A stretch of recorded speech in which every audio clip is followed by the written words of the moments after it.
The decision by the government to modify the Natural Resource Fund to permit the government to withdraw every cent is a most disturbing decision. On Saturday, the joint opposition hosted a press conference to discuss the implication of the government's decision. Guyana's economy will be in a constant state of flux, booming when the oil price is high and in a downturn when it is low. Businesses cannot plan in this environment. Workers cannot be assured that they will be regularly employed, and overall economic growth will suffer.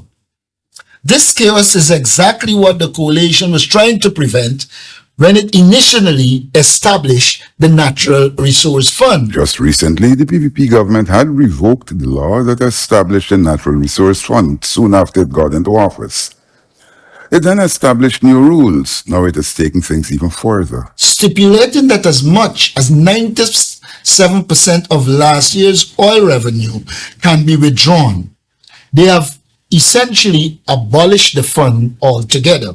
Guyana is likely to be viewed by bilateral and multilateral partners as much more of a credit risk. This is because we now rank among the list of countries that have established a sovereign wealth fund only to brush it aside at the first opportunity.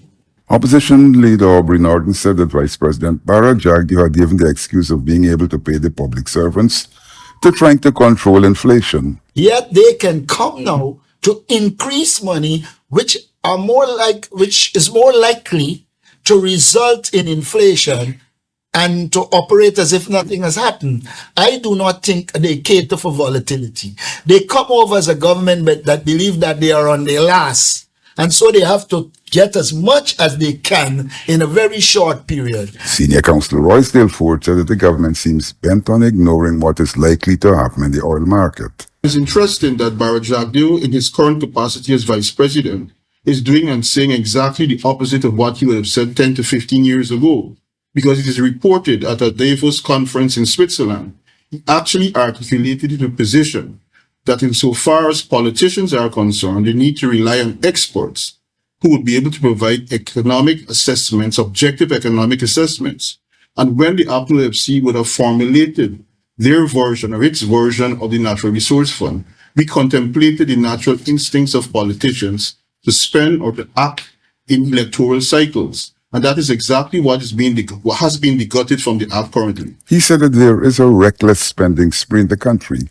And Member of Parliament Gerardo Fernandes said that the government is plunging the country further into debt. Persons would remember that when the coalition was in office, the external debt ceiling was $400 billion.